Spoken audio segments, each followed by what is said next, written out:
Okay, y'all, I hope this is working. This is the first time we're trying this, and I'm going to check on my phone just to make sure we're going live.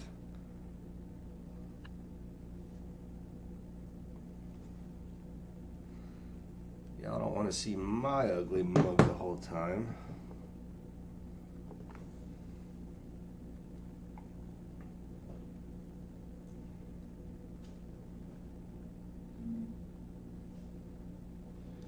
Oh, cool, it's working. So this is a cool way to do this restreaming. So today we're attending the HCBS Settings Rule Compliance. It's going to be hosted here by Mrs. Terry Pazant. And she's going to go over and answer a lot of questions about some changes and rules that are going on at the federal and the state level. So this is very important for everybody that is receiving services. Hello, everybody. And I'm going to be quiet and let her take over. Don't see any of our staff on, so I just sent a text, and hopefully they may be having some difficulty, so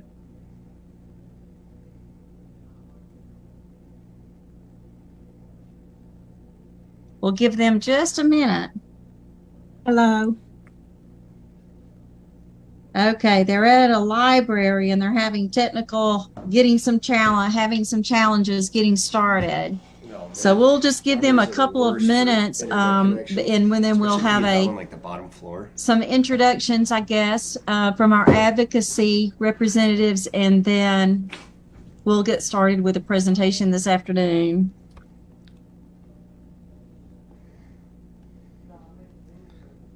All right, so here's a little bit of the background for today. We had it posted on our upcoming video, but this is the regional meeting, home and community-based settings rule, and what you need to know. This is being held in Mobile at the Ben May Main Library.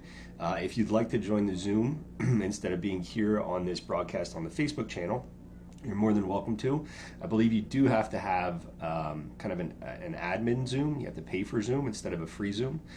But you can see down below here, join ADMH, the Alabama Disabilities Advocacy Program, ADAP, People First Alabama, and partners for a conversation on home and community-based services for individuals and families. So you probably heard HCBS being thrown around. That's what that means right there. And I believe this is the second one that they are doing. So I think they're going to kind of give us an overview bottom up and kind of dig into it there. And I believe they want this to be interactive. So they're looking to hear back from the community. That way, if you guys have any questions, what I would like you to do is put them in the chat on Facebook, and then I will go over to the Zoom meeting and I will unmute myself when we are open for questions, and I will ask on behalf of the chat. Kind of a little bit different way to do it, but I really like this because if you guys didn't get this email, or you couldn't log on to Zoom at the time, you can always go to Facebook, and we'll get you in the meeting. So I think this is a cool way to do it. And we're just waiting for a few more of the presenters to join before it looks like the meeting is going to kick off here. Hope you guys brought your water bottles. It's always good to stay hydrated. You guys always see me on stream drinking water.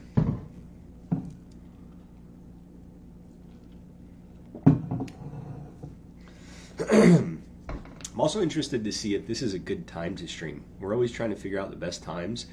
Facebook is really funny. It says that the times that people are on Facebook the most is 11 o'clock to 12 o'clock on Wednesdays. I've thought about doing later streams. A lot of times people are wanting to do it during the day and then be home with their families, and I want to respect our guest time.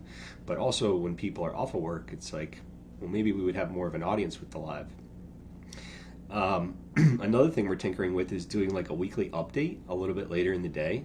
So I get on here, you guys get to see my ugly mug for 20 minutes to a half hour, and I kind of go through and recap some of the things that we've been doing in the past week and some of the things that are going to be upcoming. And I would take those recaps and I would show you clips. Let's see if this opens up. Oh, why wouldn't it open up? Let's see. AlabamaCare.TikTok. There we are. If you're on TikTok, definitely check us out. But we break down all of our long form content into shorter clips here. Let me see. Here looks like a pretty good one that Lane had. It's so frustrating because, like you said, you have the boots on the ground medical providers who went to school for this, who work with the child, saying that something is medically necessary, and then you have the agency who doesn't know the child at all, saying, well, we don't want to pay for it. So it is so frustrating. That is exactly the type of thing that we would challenge and appeal. That denial. Can you guys hear that? Of course, you know the standard for EPSDT is it medically necessary? If it's medically necessary, video that's going on. Okay, I'm going to go ahead and get started. I'm not sure. Hopefully they'll have their issues resolved soon. We have some folks at the library, but we'll go ahead and get started, and hopefully someone will be there to fill them in. I'm Terry Bazant. I'm the Associate Commissioner for the Division of Developmental Disabilities. I've been with the department now for 4 years. I come from a family of the ARC. I worked at a chapter of the ARC in Clark County for over 20 years, well over 20 years. And then I moved to Montgomery to work for the state chapter of the ARC. And I was there for 3 years. And I had an opportunity present itself to me. And I started the position with the department 4 years ago, October 1st. So that's a little bit, I've had the years that I was in Clark County, we provided an array of services. We were the first provider in the state to achieve CQL accreditation and receive deemed status because of the quality of work that we provided. And we've got a long history of listening to people. I have a long history of listening to people and supporting families and really trying to figure out and navigate change and figure out, learn about best practices and figure out how to put best practices in the place to best serve individuals in their families and in their communities and at home. So I hope if I don't run out of time, I like to share stories. So you may hear some of those stories along during my presentation, and I'll try not to bore you. I do like a conversation style meeting. So I don't have anybody on that can, Florine is on. Florine Croxton is my executive assistant, and she's hanging out with us this afternoon, and she can help monitor the chat box and let us know if you have any questions as I go through the presentation. It's a lot of information, but it's good information, and I hope that we are able to respond to any questions, and I hope that you see the opportunities with these new federal regulations. That actually, I need to correct myself, they're not very new. They're just only now, because of several delays, being implemented, and we have an implementation date of March 17th, 2023, and there's a significant consequence if we're not in full compliance with the regulations by that date. So I don't know whether or not all of you participating in the call are currently receiving HCB waiver services through our division. We operate 3 waivers. Our newest waiver program is the Community Waiver Program that was implemented in November of last year. We also have the legacy waivers, the intellectual disabilities waiver and the living at home waiver. They have, we call them our legacies waiver because they were our first waivers and have been around quite some time.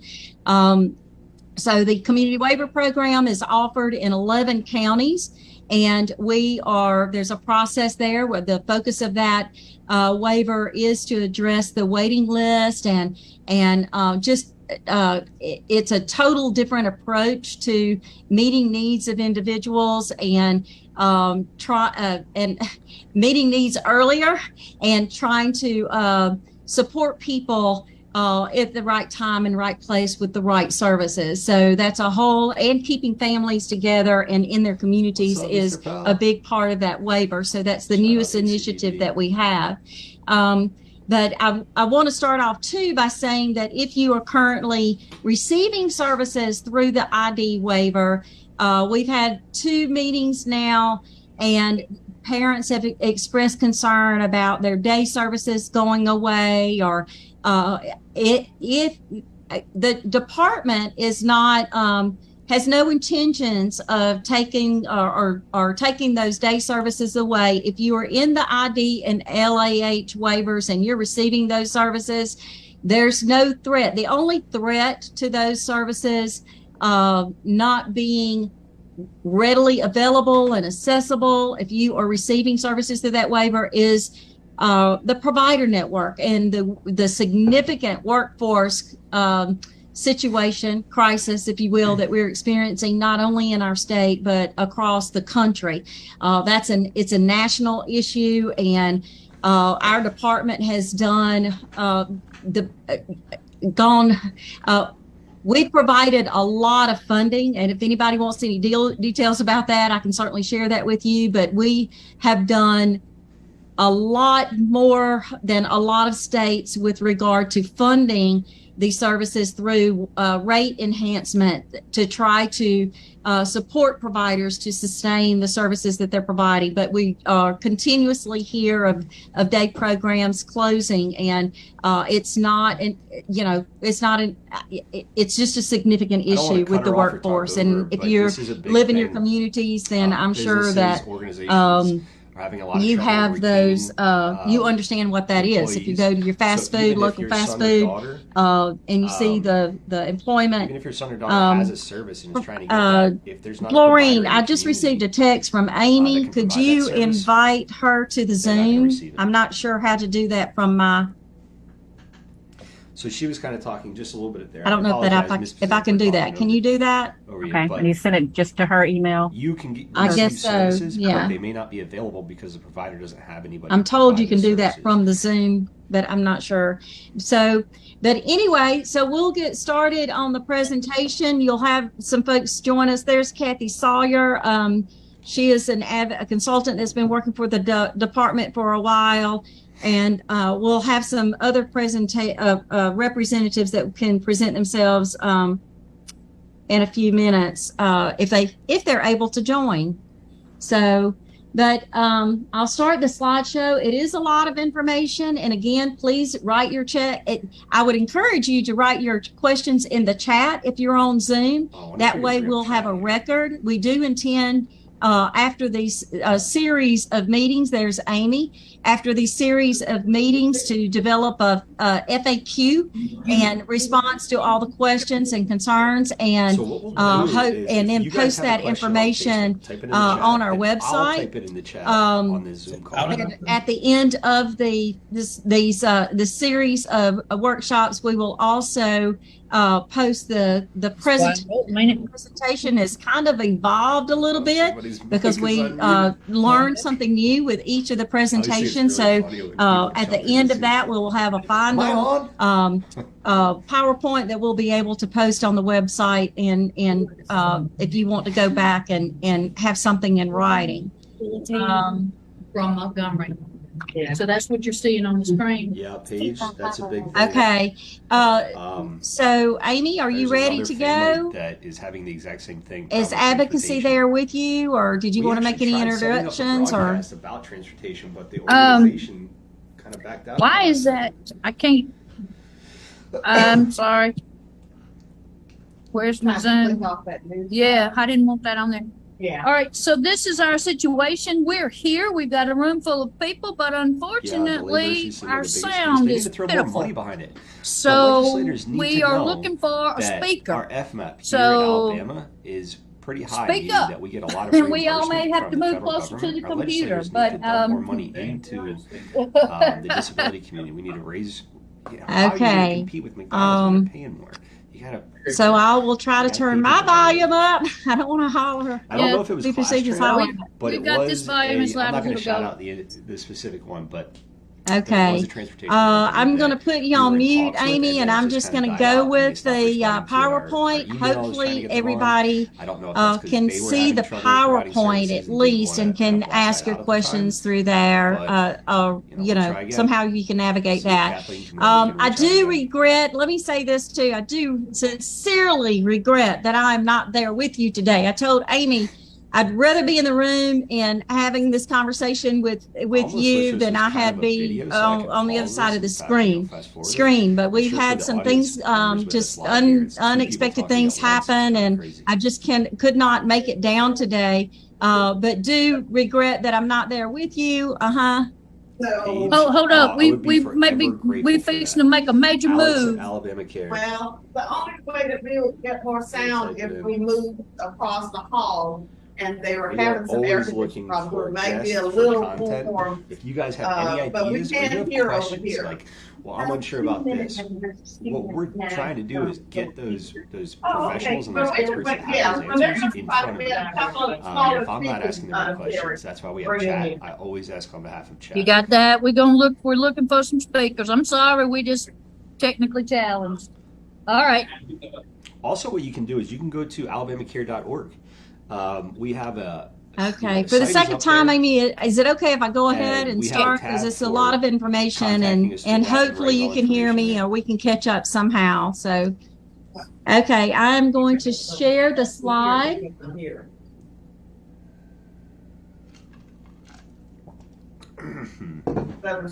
Hope you guys are enjoying this weather. Finally, not raining outside for the first time in 3 weeks.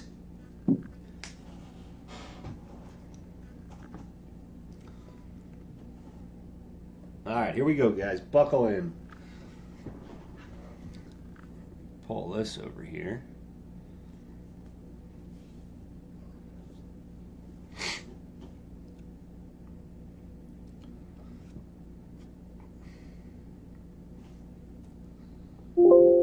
Okay, so tonight's, this afternoon's presentation, of course, it's about the Home and Community-Based Services Setting Rule.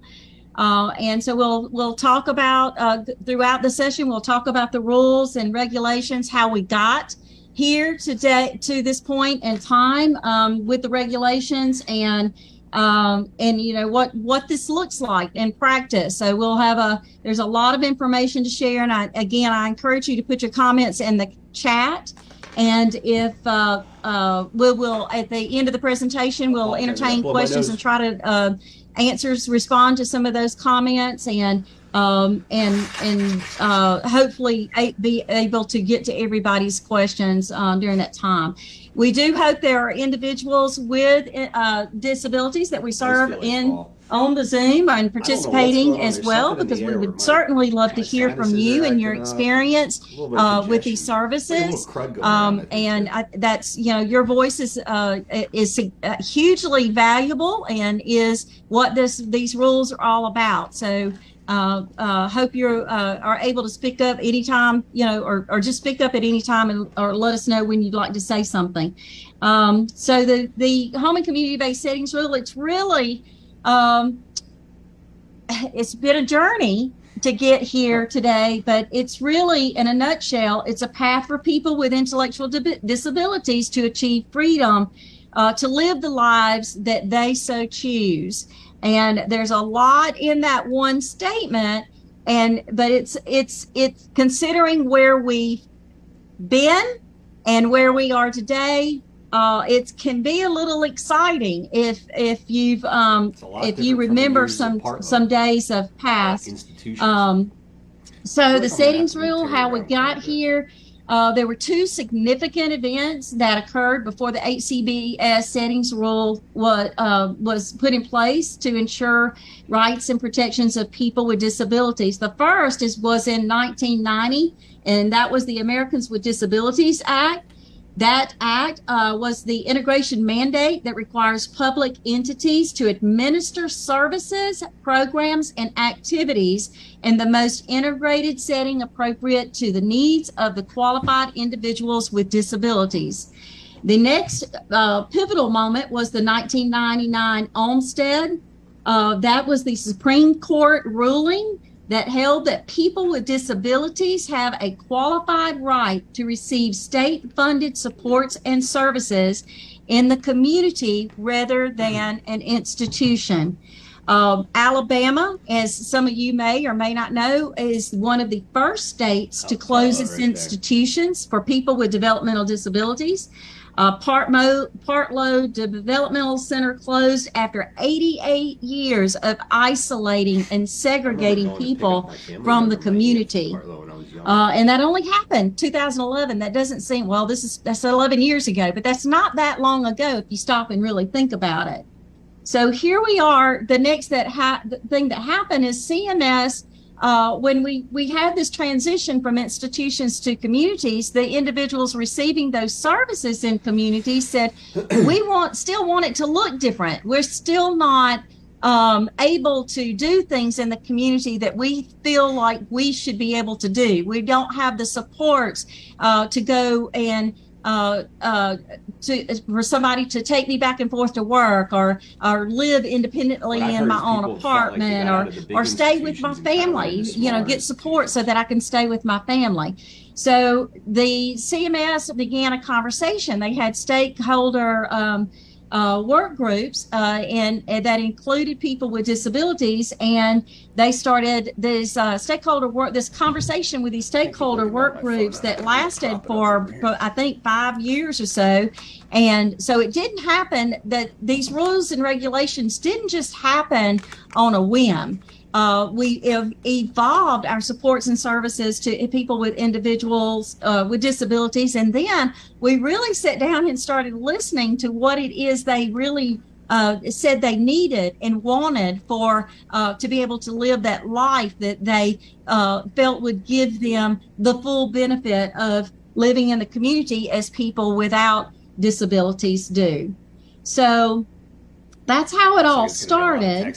And in a nutshell, the HCBS setting rule is a set of rules that providers, support coordinators in all states must follow in order to receive federal funding. In our state, at this very moment, federal funding makes 78% of all the dollars we spend on services. There's a small, so if they give 78 from 100, that's a very small state percentage, state dollars that we have to put up, and the federal funding makes up the majority of that. And without that federal funding, you could basically say 5,000, 6,000 people that we have in our service delivery system would be left without funding, and we would have to find other resources for that, which would be likely prove to be quite challenging. So the settings rule, CMS developed the settings rule in response to people's complaining about their services, as I mentioned. They had the stakeholder meetings for several years prior to the implementation of the rule to gather information to determine what changes people needed or wanted to make to the services that they were receiving. And the stakeholders said they wanted more choice, more access to services and the community, options, and more options for services, and to be just included in the community, just like people without disabilities. The HCBS settings rule supports what people said they wanted through federal regulations that ensures people with disabilities have the same opportunities as people without disabilities throughout their communities. The HCBS settings rule protects the rights of people with disabilities receiving waiver services, those federally funded waiver services, by recognizing that they deserve the same right to make informed choices. Y'all remember that word, informed choices, and have access to broader community and integrated employment just as anyone else. It ensures that the individual has opportunities to receive services in their own home and community rather than institutions or other isolated settings. There's a lot of stories I can share. I'm not going to do that, but you think about not having access or something, or being in a crisis and your child has to go across the state, or even sometimes from one end of the state to another to get services, and these rules and regulations help us keep services, keep people in the community in their home with the services that are delivered through the waiver. That's the intention of them. Recognizes that being a part of the community helps you live your best life. We know that all of us, and I at one of the earlier meetings, I gave an example of how we responded to COVID and how isolated most of us were during the year and a half when COVID, the pandemic, was hitting us hard, and what that did. I mean, it just changed us. And you think about years and years of being isolated from your community, and not having access to your friends, and even going to the doctor. You couldn't even go to the doctor. So I kind of compare it to that time of the pandemic, throughout the pandemic, when we didn't have access to things that we would normally have access, and friends and family, and because of lots of concerns. But so it recognizes that, and how that those connections to those things were benefits to us from a health and wellness perspective, and social perspective, and so that's no different. That it helps you live your best life by being connected to those resources, and your family and friends. Being connected to family and friends and community has been demonstrated over and over again to improve overall health and well-being of everyone. It's like online classes versus in person. So some of the services that are community-based that we provide through our waivers are personal care, employment services, assistive technology, companion services, self-directed services. We have a slide on that we'll talk about. Transportation, community experiences, where the individual is supported in the community, doing an array of things, volunteers, social activities, just an array of things, connecting with other people in their communities, and other day services. We have housing services, supported living services, assistance and community integration services, so that people can transition, and those that need support with that community integration. Like a and then we approach. have residential supports. The most important piece of the home and community-based settings rule of what everything really hangs on choices, and is this person-centered plan. I can't tell you how important the person-centered planning process and everything that is required of a person-centered plan, completing gathering information and talking to individuals and engaging friends and family and around that person-centered planning process. The person-centered plan drives everything. And so I really want you to remember that, and really encourage you to ask questions about the person-centered planning process, because it is the individual owns that person-centered planning process, and our support coordinators who are responsible for developing those plans are there to listen to that individual. And if the individual doesn't use words, then we find ways that to understand, even if they don't use words, what that individual wants and what they enjoy, and how we can support them to be more involved and integrated in their communities. CMS specifies this. Actually, the person-centered planner requirements, I think, were one of the first things that came into requirement, but Alabama, we're kind of lagging behind on fully implementing the person-centered planning piece as we should have in 2014. But the CMS specifies that the planning for participants in Medicaid HCBS programs must be developed through a person-centered planning process. This means that services and support needs are addressed in a way that reflects needs and preferences and goals of the individual, that gives them the most inclusive, best life that they can describe and can be supported. And that's decided by them. And needs-based, you're going to hear that again a little bit later too. The PCP must reflect services and supports important to the individual to meet their identified needs through assessments of functional need and preferences for the delivery of those services.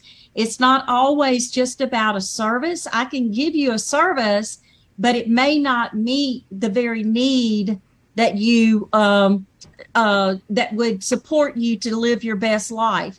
So it can't just always be about any service. It's got to be those assessments identify what those needs are, and then those services are aligned to best to support and implement the goals based on those needs and those preferences. The PCP must reflect the individual's strengths and preferences, not we don't. It's what can the person do, and then how can we plan on those strengths and build a person-centered plan on what they can do and fill in the gaps where there might be a need. The PCP must reflect clinical and support needs as identified through an assessment of a functional need. The PCP must include individually identified goals and desired outcomes and reflect on very important, the PCP must reflect paid and unpaid services and supports to achieve identified goals and providers of those services. So it's not always what the waiver services can do. We've got to identify non-disability options groups, for people groups, through our planning process, and we'll talk about that in just a second. But it's more the unpaid services. What can our natural support network, if we're going out in the community and we connect with other people, and all of a sudden I've made this friend and he can offer me at work, at my job, and he can offer me transportation, I can just ride with him. That's those natural support network, and going through this process should be able to help identify who those natural supports. Even in Uber, somebody had natural support, and they referenced Uber in a CMS presentation I participated in. Just depending on not depending on the service delivery system, but what else is out there that everybody else uses to get their needs met, and that's what this is about. It also reflects risk factors and measures to minimize risk. So we're going to talk about how we're going to say one of the questions that keep coming up. Well, an individual must have access to food and foods of their choice, and foods in a residential setting. And we have here over and over concerns about, well, they really don't need that because that's not healthy. Well, if there's a risk associated with that, if there is a truly identified risk associated that doesn't mean that we can't limit that restriction, but there's a process that we have to go to ensure that we address that restriction, because it is a restriction if they don't have access to visitors and food and those types of things. So there's a process that we have to go through. Lastly, the PCP is finalized and agreed to with informed consent. Individuals or their legal guardian, their legal representative, have to agree to this plan as it is presented and agreed upon as presented by their team members. The person-centered plan, the HCBS requires the person-centered planning process must be directed by the individual. The individual may include a representative, may want somebody else to speak on their behalf, or attend the meeting with them to help them communicate what they want or what they like, but it must be driven by the person. When you develop a person-centered plan and pick your services, you should be given choices, including non-disability specific options. Non-disability specific options means you should receive supports and services in places where other people may not have disabilities, the same places that anybody else goes to, there's some examples here. You may want to volunteer at a library, or you may want to work at a grocery store. You may want to live in your own house or apartment. Those are options, non-disability specific places where people can go and participate in their community. Or live and not necessarily in a residential group home. We're having lots of conversations about residential habilitation group homes, and are people really giving the option for non-disability settings so that they can live more independently. Person-centered planning ensures you have a choice of what services you get, where they are provided, and who provides them. You should have a choice of the provider that you want to support you. That's an example there. Person-centered planning, things you may want to consider when you start your person-centered planning conversations, and it may be thinking about where you want to live and whether or not you want to live with someone. If you do live in a group home, do you want to share a room, or do you want a room by yourself? Or do you want to not just live there? You want to start making a plan to move out into your own home or apartment, or back with your family. And then what do you want to do during the day? Who you want to spend your time with, and how you earn money and where you work. Under the settings rule, the person gets to choose, and the person is in control. We mentioned the PCP individuals have the right to choose who they wish to participate in that PCP. People have friends, and people spend time with friends, and those PC meetings can include people, new and old friends, family members who they feel close to, and people who they feel that are going to advocate on their behalf. At the end of the day, again, they choose who that team is and who comes and speaks at their meeting. The self-direction, this was one of the members, the participants on the Zoom shared a couple of slides with me, so I put them in here.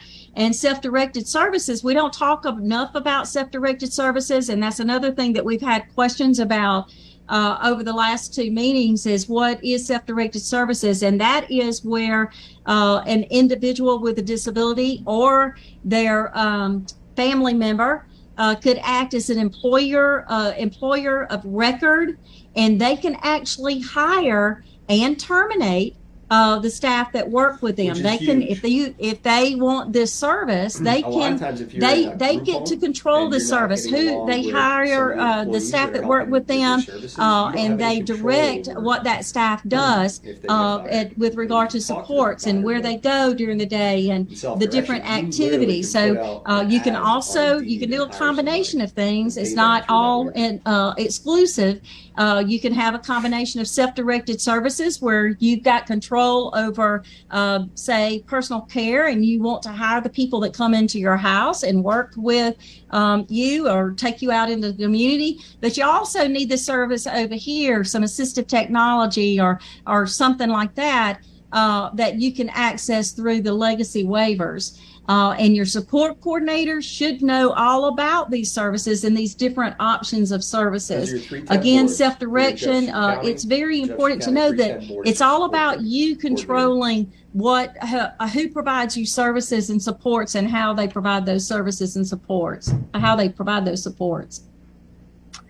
The HCBS requirements, the settings rule defines that a home and community-based setting is integrated and supports access to the greater community. It provides opportunities to seek employment and work in community and competitive integrated settings, engage in community life, and control personal resources.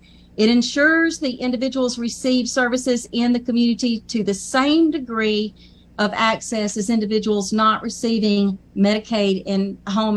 And I sound repetitive. I feel like I'm saying the same thing over and over, but it's really important that we understand what this is, that it's really about. You have to ask yourself, step back and ask yourself sometimes, if I live in a residential setting, if my family member lives in a residential setting, is that somewhere I would really want to live?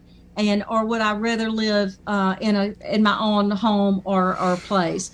So I've listed some examples of what this looks like. I'm not going to go through everything, all of these, but it's, do you want to live in your own apartment that, or work in a business, a restaurant or fast food or grocery store? It's all of those places, and using all of the transportation, buses, taxis, Uber, like I mentioned, it's access to all those things that everybody without disabilities have access to.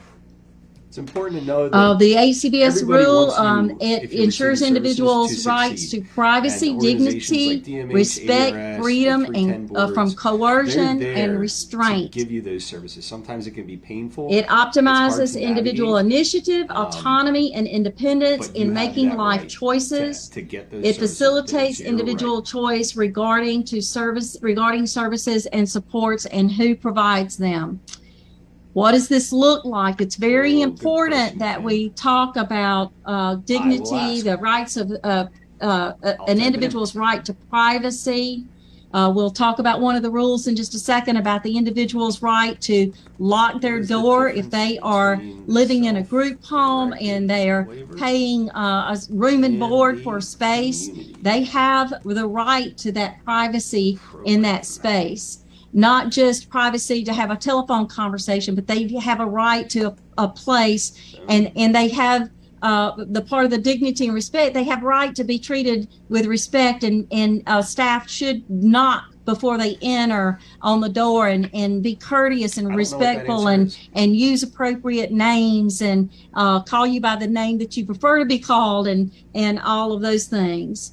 I don't think she's going to and coercion. You shouldn't be coerced to do things that you don't want to do, and we do see that in our service delivery system. We do see restraints, and we have to when those things come to our attention here at the division, we have to address those with the provider. So those things do happen, and these regulations protect the individual from those things happen. So when those that's our role at the central office here to ensure there's oversight there and make sure that those things don't happen. They're really pushing the community waiver program right now. The setting offers a secure place for people to store personal belongings, where they can keep and they can decorate their room the way they want to. They're paying for that space. They're renting, and they have access to every area of the house. There's nothing that's no limitations to what is in that house, spaces in the house that they have access to. The setting affords dignity to the diners. They don't require people to wear bibs. You're coming to the table and you're eating just like anybody else. And when you have those meals, when you want to have those meals. There are requirements specific. Let's see. I'm sorry.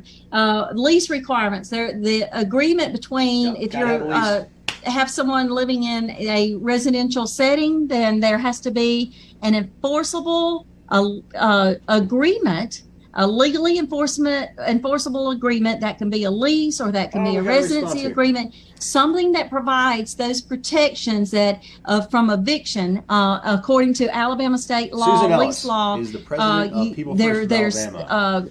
CMS that one of these regulations, this particular regulation, Waiver from what services we can be understand, self-directed, and is each because waiver some includes providers CMS. So a waiver is they not have self-directed. they may have a tendency to The very move. They have a services, each of the vacancy three over waivers here, and they are want to move this self-directed. Not all person services are allowed to from be this self-directed. place over to this other place, the other home where they have a vacancy without any notice or anything. They just pick them up and say, well, we need to move you over here. Well, that goes against dignity and respect. That goes against the lease requirement. You got to give people 30 days notice. You need to inform people and let them know that they're going to move. Or some people say, well, I'm going to terminate your services. Well, you can't evict somebody. You're going to have to serve that person for that 30 days. And we see this too often more often than we would like. So this regulation ensures protection of being evicted or moved around.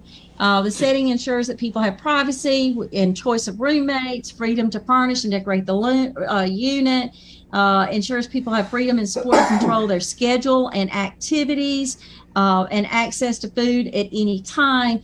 A schedule and activities, some places are very regimented, and people don't really get to do what they choose to do. They have to get up at 5 o'clock and have breakfast at 6 o'clock and be out the door or go to the day program or do something else on the provider's schedule and not necessarily their schedule.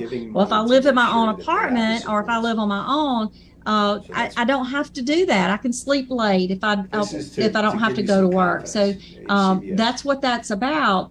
The individual can have visitors of their choosing, his or her choosing at any time, and the setting is physically accessible to the individual. If there's things in there that need to be there to, there's nothing there to put a person at risk. From that perspective. That's more about the lease agreement, and each individual has to have that lease agreement in place. They have to be informed of their rights regarding of that agreement, what's included in that agreement, what can who's responsible for what, what my room and board covers or my lease covers, what does it recover certain repairs, does it recover certain damage or wear and tear. All of those things need to be in that agreement. And of course, the protection from eviction. They have to have keys, and they have to be able to, the privacy, and only the people, if they have a lock on their door to their unit, the only people, necessary staff have the access to the keys to that living space. And they only use it when the individual agrees that they can come in and enter that living space. And again, they talk about knocking and receiving permission. Having a lock on both the bedroom door and bathroom door is the default to ensure individual dignity and respect. This recently came up, and we had someone that just was very adamant, a provider that says, no, I don't need to put a lock on the bathroom door. But you have a lock on your bathroom door. Most homes I know apartments, they have locks on their bathroom door. So if a staff does come into the bedroom, then they can't, come into the bathroom without permission, because that's private space. The individual can have visitors. There are no set visiting hours. There should not be that. This is the requirement. Again, this is the HCBS requirement to ensure that there's no set visiting hours. There are no restricted visitor meeting areas. Individuals can have private visits with families and friends. The person chooses his or her own food, has access to food at any time. Again, that's more about physical accessible spaces. Compliance, I do want to note, compliance with ADA does not equal compliance with all settings rule accessibility requirements. So the setting ensures there's no gates, locked doors, barriers preventing the individuals from entrance or exit to certain areas. We had recently discovered a provider that was locking the kitchen and not allowing the individuals in that home access to the kitchen area. Well, that's a rights restriction. And various other places in the laundry room and different places. That's what that's about. There are situations that an exception or modification, and this is what I referenced earlier, if there are risks associated. So we talk about having visitors at any time, and if there is a risk, a validated a risk, that there's a process to determine what that risk, and there's an assessed a risk assessment that has to be completed to ensure that we've done everything we could that we put everything in place that we could to possibly address that risk before we implement a restriction. But if there are any modifications to any of these regulations, that's considered a restriction. And if there's a concern about guests, or my so-and-so doesn't make good decisions, he's very naive when he meets strangers, and he may bring somebody in that may there might be a concern there, then that's the immediate go-to. That doesn't happen very often, because the residential providers are required to ensure people are protected and safe. But if that is the situation, then there should be something in place to support that individual to learn a different how to meet people, how to identify strangers, and to reduce that risk that's identified in that risk assessment. So it all has to be supported by assessed need. There has to be, go back to that assessment. You've got to, and through the assessment, you've got to try different things before you can implement a restriction to make sure that it's truly a risk to this individual, and we truly need to put things in place to support that individual to be safe. It can't be, you can't just say somebody can't do it just because it's convenient for our staff, or just because I like control and therefore I'm not going to let them get a drink out of the Coke machine, not because of, I think they're spending their money and they're buying too many drinks. I can't do that. I cannot restrict that person's right to buy as many drinks as he wants unless I have demonstrated that it is a significant risk to that individual. This just goes on about other examples of risk. The restrictions that affect other individuals in the setting, there must be a way for them to circumvent the restrictions. For example, if an individual requires a food restriction that results in the refrigerator being locked, there must be a way for other people in the home to have access to food. So when there is a restriction and there's multiple people in the home, the provider can't just go put a lock on the door, because they're going to have to figure out how other people can have access. You can't do a blanket restriction to everybody in the home. Documentation, it's got to be documented in the person-centered plan. It's got to be based, again, there's those words, assess needs, and you got to show what the prior interventions and supports, including less intrusive methods. What are those? What has been tried? And why are we here? All these things that were tried and they did not work, so now we have to do this restriction. What's the condition? It needs to be proportionate to the assessed need. You don't want to over restrict somebody's access. It needs to be fit the restriction. And then there has to be ongoing measurement for the effectiveness of the modification. Once you do restrict someone's right, then you're going to have to, that's not the end game. You've got to keep on assessing the effectiveness of that restriction and the supports that you put in place to try to intervene and reduce the risk associated for that individual. It's not a lifetime sentence. Any of the restrictions are. You have to keep on monitoring, and you've got to provide documentation that you've tried, and it's ongoing until that restriction is removed. And you have to have the individual's informed consent. That means you've explained to them what the information, what the restriction is, what's going to take place, and that they're in agreement with it, because you don't want to get into a power struggle because you're forcing somebody to do something that they don't understand. So at the beginning, we talked about the community piece, and we all know the best place to learn. I love the statement, the best place to learn how to live and work in the community is being in the community.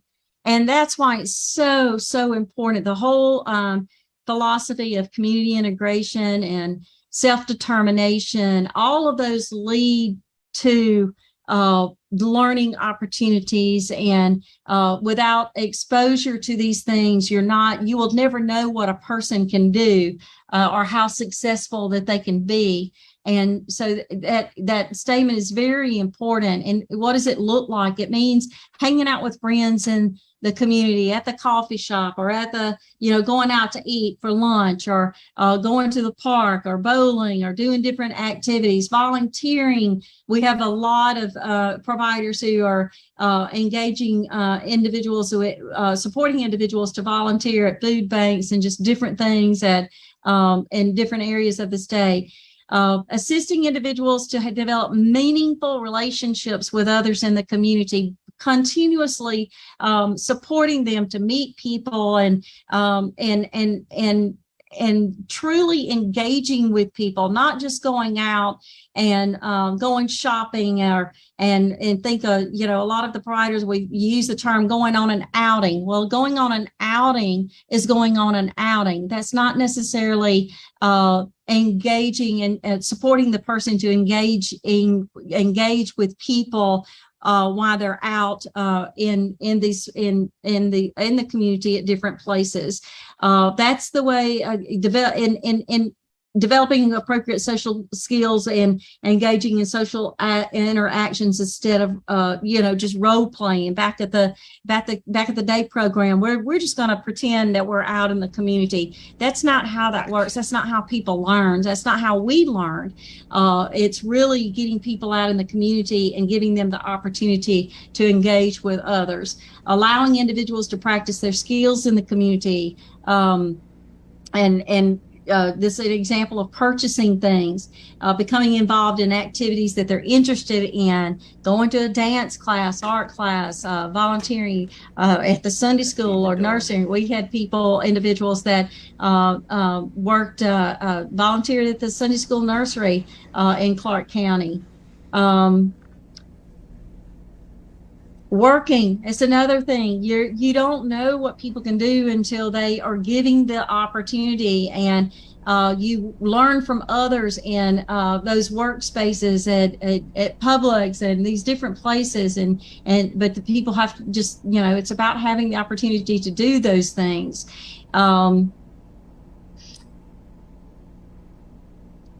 And you can't really figure out what a person's niche is unless they go out and just because they try one thing and they're not successful, is giving people the opportunity to experience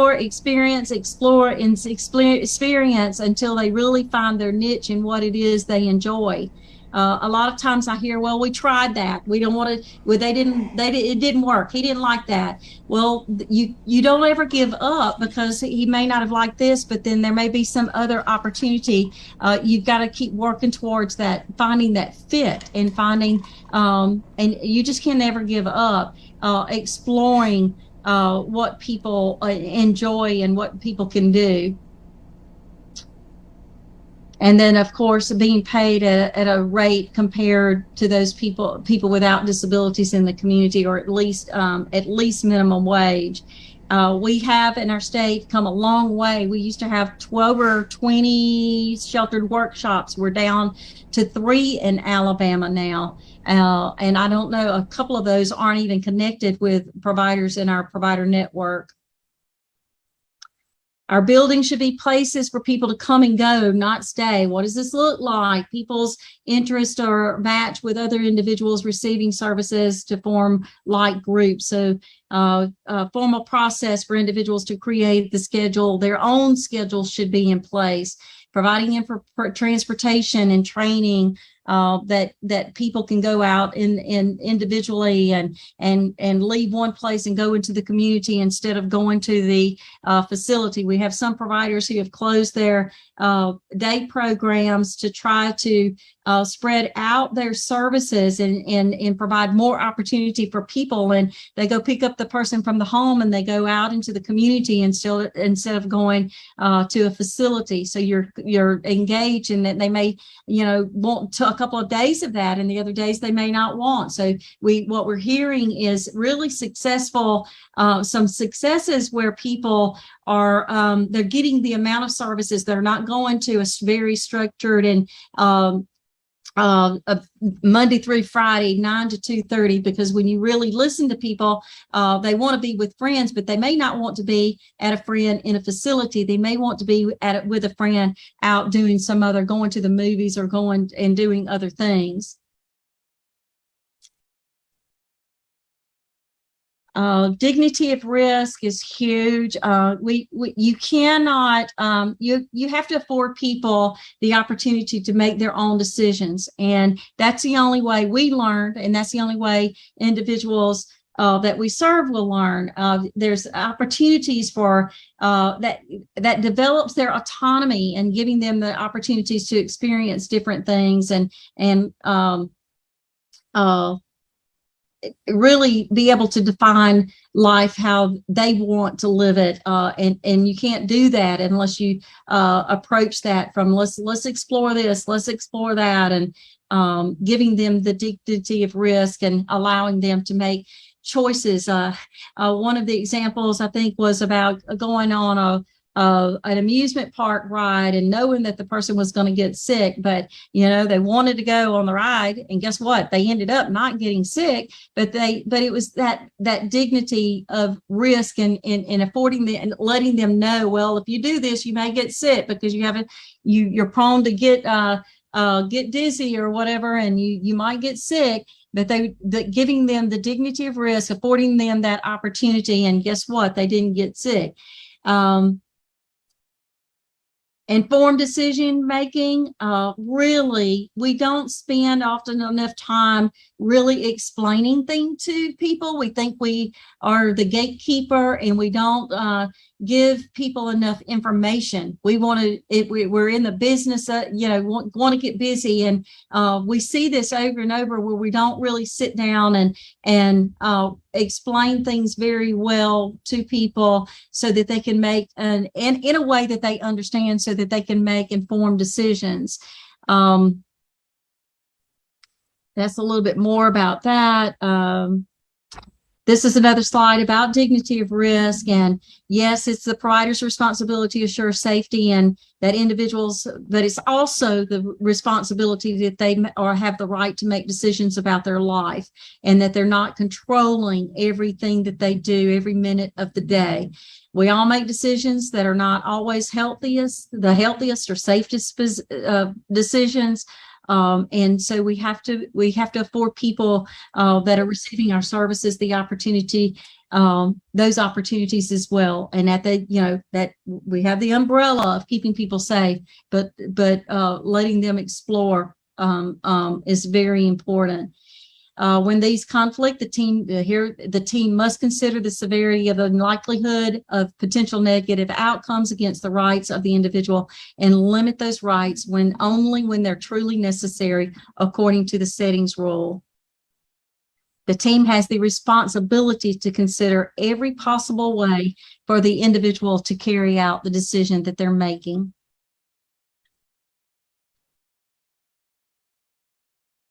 Developing partnerships and building relationships with, these are just ways that people can increase community participation in their own communities. Is so important for people to know and be engaged and have other members of the community know who they are. I shared the story with in the other meetings where there was a family member that she passed away. She got cancer. I think she was diagnosed with cancer, and she was put in the hospital, and she died in the hospital. She and her son, who had Down syndrome, was very actively engaged in their church. But as she started getting sick, she started missing church. Well, one of the church friends found out that she had passed away and started asking, well, where is the son? Where is I can't remember his name, but where is he? I mean, who's looking out after him? The lady had no other family members. At the end of the day, this friend actually got the police involved, and they went to the lady's house and kept knocking on the door. Nobody came to the door. And so they literally did not know where this woman's son was. And she finally convinced the police department to go into the house. He was in his bedroom, with the door shut, and he was probably taught, safety and don't open the door to strangers. And they found him in the bedroom, and don't know how long he had been in that bedroom by himself. Don't know if he had eaten. He was not there. He had his fingernails. He was not groomed very well. You could tell that he had been there and not really been supported to take care of his basic needs. And so because of that relationship and because of that individual's engagement at church, he had a role in the church, and so everybody knew him at the church and everybody knew her. That's one of those examples of how important it is that we are connected with people in the community, others in the community.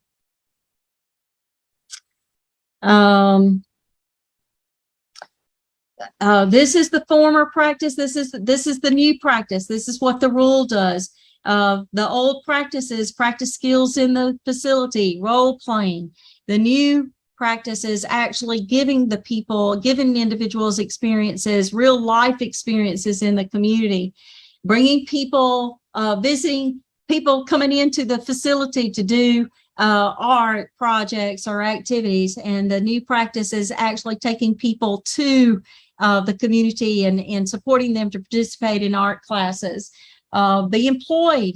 We had providers, and we're one of them. Clark County was one of them, that we hired people to work for us. And the new practice is having integrated employment. So there's some more limited experiences in allowing positive risk taking, and then limiting choice, and making sure that people are having making decisions and that are informed, and more decisions about their life and what they want to do.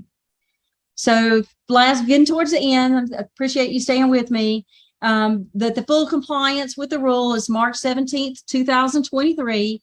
All states and providers must ensure full compliance with the HCBS federal regulations relating to the rights and protections as presented and throughout this PowerPoint, and as presented through the regulations. They include privacy, dignity and respect, freedom from coercion, freedom from restraint, control of personal resources, providing a lease, access to visitors at any time, physical accessibility and their living situation, and access to food. States and providers must also implement these other rules as soon as to the fullest extent possible for the time being. They are part of the regulations, but for the time being, they're not what is exactly required. They're required, and they're the goals. And from the department's perspective, they're still important, and we're still expecting providers to engage in these regulations. But CMS is requiring those that I just read to you to be in full compliance by March the 17th. And this has to do with the COVID, the pandemic, and these things up there at the top. These are basic human rights. These are things that they call them civil rights throughout the CMS presentations. These are civil rights that people are entitled to. All of them are. But the ones on the bottom, there, of course, you've got still some areas where COVID is, there's a high risk for COVID infection. And so you want to be a little bit more careful about those. And so those on the bottom, there's a little bit more flexibility about now with those for now, but they're not going to go away. These are promulgated federal regulations. We had a meeting with CMS just a couple of weeks ago. These regulations are here, and they fully expect those to be implemented by all the states in order to continue to receive the federal funding. So in a nutshell, the HCBS settings rule is designed to improve the quality of services and receive maximum receive, and maximize your opportunity to have access to community living and work. And all of this is done through that critical person-centered planning process, that individualized person-centered planning process that is specific to your needs and preferences, or the needs and preferences of your the one you care for, and achieving goals for that for that person, that the way they define them to be achieved. With no blanket PCPs. Everybody's unique. Everybody has their own needs and preferences, and that includes people with disabilities. There's nothing that upsets me more is to see something that's just a blanket, and because one person is doing it applies to everybody. This is just not right. All of this will ensure that your care will be in the most integrated community setting and in a manner that reflects your personal preferences and choices.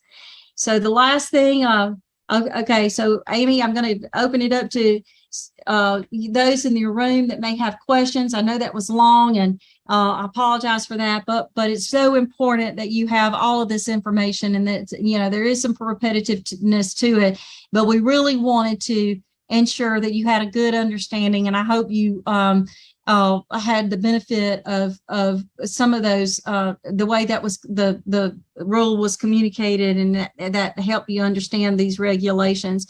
So at this time, we want to hear from you what questions, concerns you have about the implementation of these rules, especially if you are in a currently receiving services, what your concerns are, what your experiences are. Are they good experiences? Are you able and afforded the opportunity to experience some of the things that we talked about? Are you able to lock your door? Are you able to go and out into the community, individual, and into places that you choose, and live where you want to live, and those kinds of things. So I see a couple of questions in the chat box, and we can start there, and then we'll just open it up to anybody for questions. Alex asked everybody, what is the difference between the self-directed waiver and the community waiver program? The self-directed services is self-directed services within the waivers, and the community waiver, we have 3 waivers. All 3 of those offer a self-directed option. And again, the self-directed service option allows a responsible person, to be designated as the employer of record, and so you are the provider. You hire people. There are some Medicaid service requirements that you have to meet to provide those services through the waiver, but you have control over who you hire to provide those services. And there's probably some families on, or some individuals on. If you'd like to share some information, more information about self-directed, you can do so. If you, Susan, I saw Veronica on too. If there's anything else you want to share about self-directed services. I will right quick. This is Susan Ellis with People First of Alabama, but I also am the parent of a son who's about to be 40, who uses self-direction for his personal care service on the living at home waiver. And it's not as intimidating as it seems. For finding staff, we all have that same issue, just like Terry had mentioned about the national need for more staff all over for all of us. But there's opportunities for more individualization.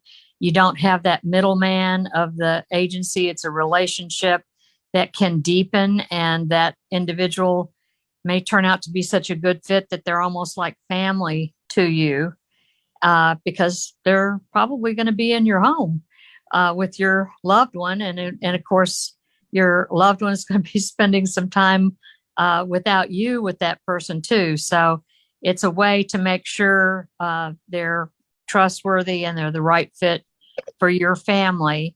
You do the timesheets and submit them, but there's another financial management agency, and right now we have choice of either, and your support coordinator should be able to help you make those decisions and help you with learning how to do the paperwork, which is very minimal. And then the paycheck goes directly to the individual, and the financial management agency takes care of all of the taxes and all that kind of stuff. The thing that some of us were talking about today on another call was the fact that that person doesn't have benefits, right? Like if they work for an agency, they may get paid a lot less than what self-directed can provide. Right now, the maximum is that self-directed can be paid is $17.32, which is not too shabby, although it doesn't come with benefits. There's also a way to pay, you can pay different staff, different depending on your hours that you have allotted for your budget. You direct how the money is spent, your employer of record. And if you pay somebody $12 an hour, then that $5.32 can go in what's called a savings account that you can secure money for things that will help your loved one be active in the community. That's the purpose really of the money in the savings account. But so there's a group of us that have been doing self-directed. We have a Facebook page, so we support each other as well. It just gives you more choice and control over your service. And again, a better experience for our family members. I also wanted to say something that would be good to have on these slides is a slide that just says, the more people who know your loved one, the more people who are going to care enough about your loved one to step forward. Like the example that Terry just gave about the young man who was known in his church and there was a concern. Think about if that wasn't the case and nobody knew him. So really exposing our loved ones to and to more folks in the community of, you know, every setting possible that all of us participate, the more people are going to be concerned when there's a need that's not being met by the family. So that's the other thing. Our state has invested in what's called the Community of Practice Life Course. And Terry can get you more information about that. And the purpose of that is understanding there's never going to be enough funds to serve all the people that need services. And even if you do have services, it's not ever going to be enough. So utilizing the community in creative ways with or without services is really the focus of a planning process. There you go, National Community of Practice. So anyway. I meant to put the link on there, Susan, but yeah, we do have some slides and we do want to share that. And if you're interested in that, well, we're going to put the link up to that supporting families. And we also have some staff here that can give more information. And Susan is one, aren't you one of the ambassadors, Susan, for that? Right. There's several. Probably 10 around the state, and each of the 5 regions has designated ambassadors that can help answer questions or find resources and just problem solve. Yeah. Okay.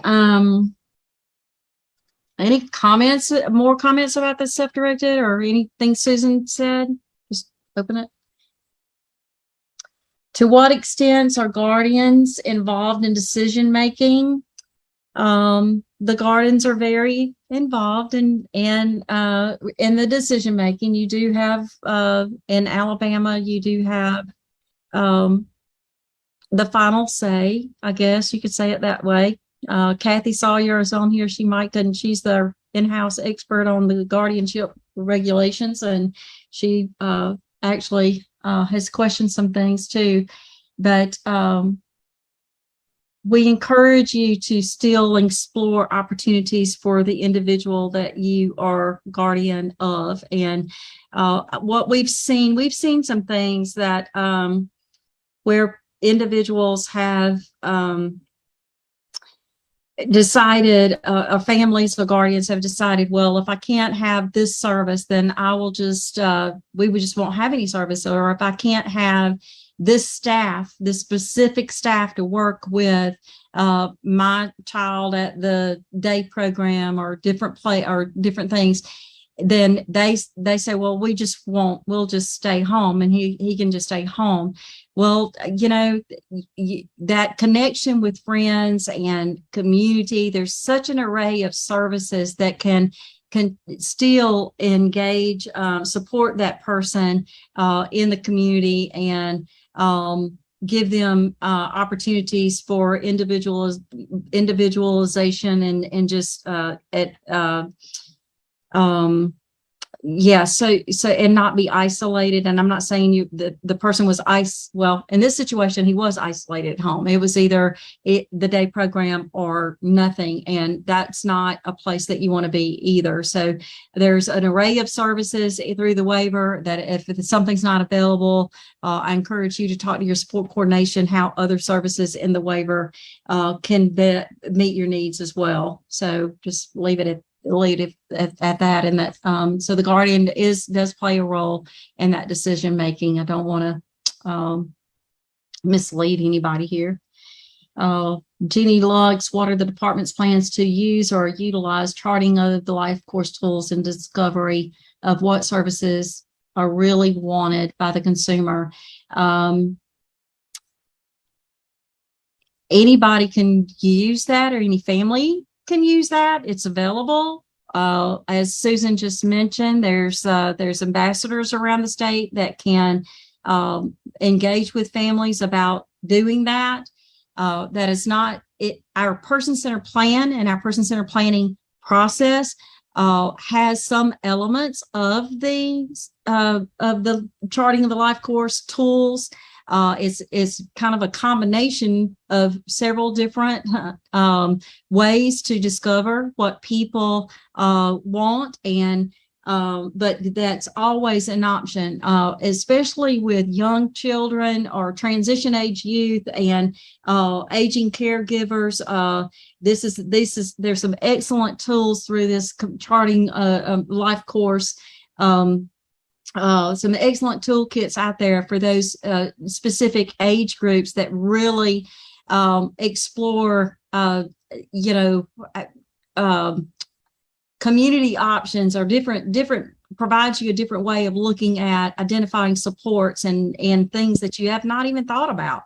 That's what I really, really liked about the supporting the life course toolkit, because it did things that the others did not, and I realized that. But it is available. There are links on the website, and we can certainly share that information, some more information about that, if anyone is interested. Amy, are you still around? Terry, there was one other question from Kelly Hughes. Did you address that one? Yeah, I read that. And if you can shoot us an email and I can follow up on that, I would need the name of the individual, your daughter's name, and so that I could follow up on that and see what that is. My email address, or we have another email address you can send it to. Let's see. This email address right here, admh-ddd.questions@mh.alabama.gov. If you can send that your question and your daughter's name to that email address, then I will certainly follow up with that and have someone reach out to you on the status of that outreach. I know that there was and amping up or getting ready for the implementation of the community waiver program.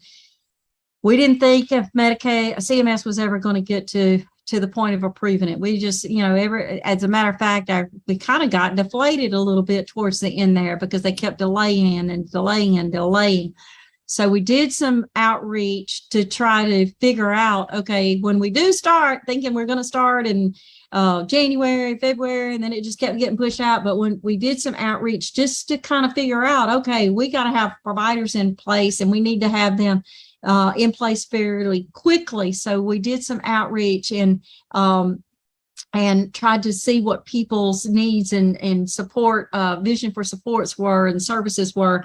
And so that may be that there was some contact, and the name just has not come up on the list. There was a list of 500 that were pulled for the from the waiver, the wait list for those community waiver services. And so it may be that we just have not gotten down to that list.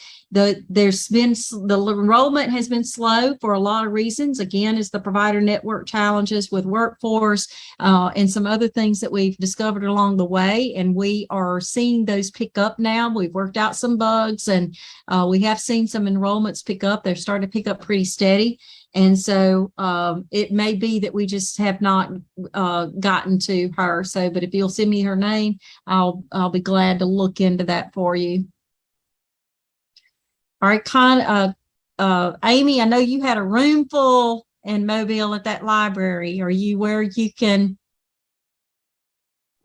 Right. So we've got 13 or 14 people here. Anybody got any questions or comments? Now's your chance. Yes, sir. Does the change in the rule change the status and choice of the person and their family? Department has been assuring us for a period of years that if the person went to work in the community and then it worked out, come back to the day program, whatever that's modified to be. But it's still, under the new rule, is it still the choice of the person and their family? Did you hear that, Chair? So is it I really didn't, Amy. So that's Mr. Tom, and he was saying, under the new rule, does the person still have choice? For example, if they decide to go work in the community, it doesn't work out, do they have the choice to go back to a program? That kind of thing.